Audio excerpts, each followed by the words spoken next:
नमस्कार, स्वागत है आपका किसका राज्याभिषेक। अब हमारे सामने सवाल यह है कि आखिर यूपी में होगा क्या।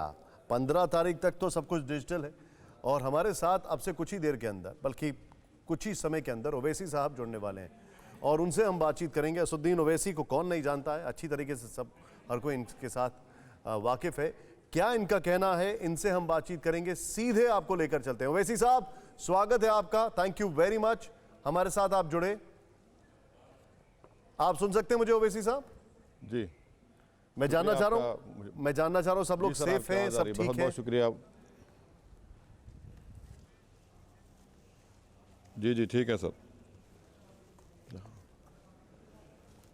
जी सर ठीक है, बोलिए। मैं कह रहा हूं कि घर में सब लोग सेफ, आप लोग सब हाँ सेफ? सर बोलिए। Because these are very very tough times. जी हाँ, नहीं सर ठीक है सर, हाँ सब ठीक है सर, अच्छे हैं। ओवैसी साहब, मुझे एक बात बताइए, अभी के जो हालात हैं, क्या आपको लगता है कि इन हालात में जब ये सारे प्रेडिक्शंस हैं कि थर्ड वेव जो है वो फरवरी में ही आएगी या जनवरी से फरवरी के बीच में होगी, आपको लगता है कि चुनाव ठीक ठाक तरीके से हो पाएंगे? क्या ये पॉसिबिलिटी दिखती है आपको?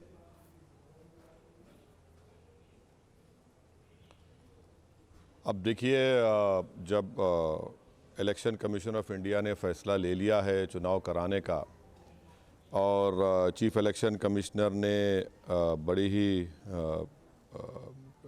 प्रेस कॉन्फ्रेंस, बड़ी प्रेस कॉन्फ्रेंस की, बहुत बड़ी उसमें अच्छी बातें भी कही और उसमें उन्होंने ये बताया कि कितने लोगों को सेकेंड डोज लगा है यूपी में और दूसरे 4 स्टेट्स में। अब जब बिगल बच चुका है इलेक्शन का, तो अब मैं नहीं समझता कि as a politician, as a बहैसियत एक पार्टी जो इलेक्शन लड़ने जा रही है, अब हमको शिकायत हम कर सकते हैं, क्योंकि अब इलेक्शन का शेड्यूल आ चुका है। तो अब हमको इलेक्शन लड़ना पड़ेगा और पूरी कोशिश करना पड़ेगा। हाँ, थोड़े हालात ठीक नहीं है, मगर अब इसमें जैसा भी हम लोग आगे बढ़ सकते हैं वो आगे बढ़ना पड़ेगा। लेकिन मैं देख रहा हूं आपका एक ट्वीट में तो आपने शिकायत की है, आपने लिखा है कि ECI must be mindful of the digital divide in India, specially in Uttar Pradesh. इसका क्या मतलब हुआ? नहीं, बिल्कुल सही है, क्योंकि फ़िज़िकल रैलीज़ को और पदयात्रास को और जो पब्लिक इंटरेक्शन होता था इलेक्शंस में, जो हर भारत के चुनाव की एक सबसे अहम चीज़ होती थी, पॉलिटिकल पार्टी और उसके कैंडिडेट के मैसेज कन्वेइंग करने का, अब जब उस पर इलेक्शन कमीशन ने पाबंदी लगा दी है 15 जनवरी तक, तो हमने ECI को ये कहा है कि नीति आयोग की रिपोर्ट है कि उत्तर प्रदेश में 100 इंटरनेट सब्सक्राइबर्स पर सिर्फ 39 लोग हैं, जो सबसे लोएस्ट है इंडिया में। और वहीं पर NSS का डेटा है कि खाली 4% रूरल हाउस होल्ड यूपी में इनके पास कंप्यूटर है और खाली 11% लोगों के पास इंटरनेट फैसिलिटी है यूपी में, और 19% यूपी के दौलतमंदों के पास इंटरनेट है और सिर्फ 6% गरीब आवाम के पास है। वैसे अगर आप देखेंगे सर, 50% महिलाओं के पास अर्बन उत्तर प्रदेश में कभी इंटरनेट यूज़ नहीं किया, ये गवर्नमेंट का डेटा है। और 76% गाँव के महिलाओं ने कभी इंटरनेट यूज़ नहीं किया, और अर्बन एरिया में 54% मेन ने कभी इंटरनेट यूज़ नहीं, खाली एक मरतबा इंटरनेट यूज़ किया है, और 46% महिलाओं के पास अर्बन एरिया में उनके पास मोबाइल फ़ोन है।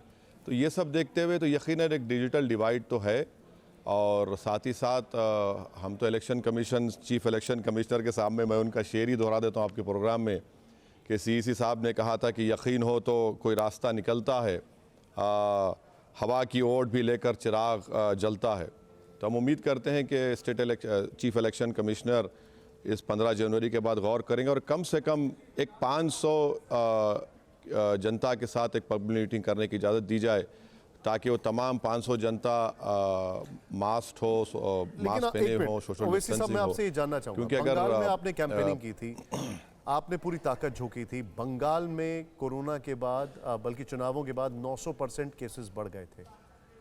अब यहाँ पर आप डिजिटल डिवाइड की बात कर रहे हैं, मैं आपसे सीधे सीधे पूछ रहा हूँ, इस डिजिटल डिवाइड से किसको फायदा होगा? किसी पॉलिटिकल पार्टी को क्या फायदा हो सकता है इससे? देखिए, जहाँ तक बंगाल की बात है, मैं आपके देखने वालों को और आपको क्लैरिफाई कर दूं कि MIM पार्टी सिर्फ वहाँ पर 6 सीट पर लड़ी थी और हम लोग पहली मर्तबा लड़े थे। हमारा संगठन भी कोई वहाँ पर मौजूद नहीं था। हम यूपी में पिछले 5 साल से मेहनत कर रहे हैं। म्यूनसिपल इलेक्शन में कई हमारे ज़िला परिषद में हमारे 29 के करीब लोग जीते हैं। अब जहाँ तक डिजिटल डिवाइड की बात है तो ये बिल्कुल सच है, यूपी में खुद डिजिटल डिवाइड है। जो मैं यूपी में ऐसे कई 80 एरियाज़ हैं जहाँ बिल्कुल अब ग्रे या ब्लैक एरियाज़ हैं। आप मेरे साथ चलिए आज़मगढ़ को, वहाँ पर आपका अगर आईफोन है तो फेस टाइम काम नहीं करता, आपकी बात नहीं कर सकते। तो अब ये देखिए ना कि अगर इलेक्शन आप लड़ रहे हैं तो हम तो यही करें कि फ्री एंड फेयर का मतलब ये होना चाहिए, ये होता है कि एक लेवल प्लेइंग फील्ड हो। और मुझे यकीन है कि चीफ इलेक्शन कमिश्नर और दूसरे इलेक्शन कमिश्नर सर एक मिनट, मैं इस बात का सवाल को नोटिस फिर से लेंगे रिपीट और एक करूंगा। लेवल प्लेइंग ये फील्ड। डिजिटल डिवाइड से तो फिर इक्वली सबको नुकसान होगा ना सर? अब देखिए, अगर आप ये कह रहे हैं तो हो भी सकता, नहीं भी हो सकता है।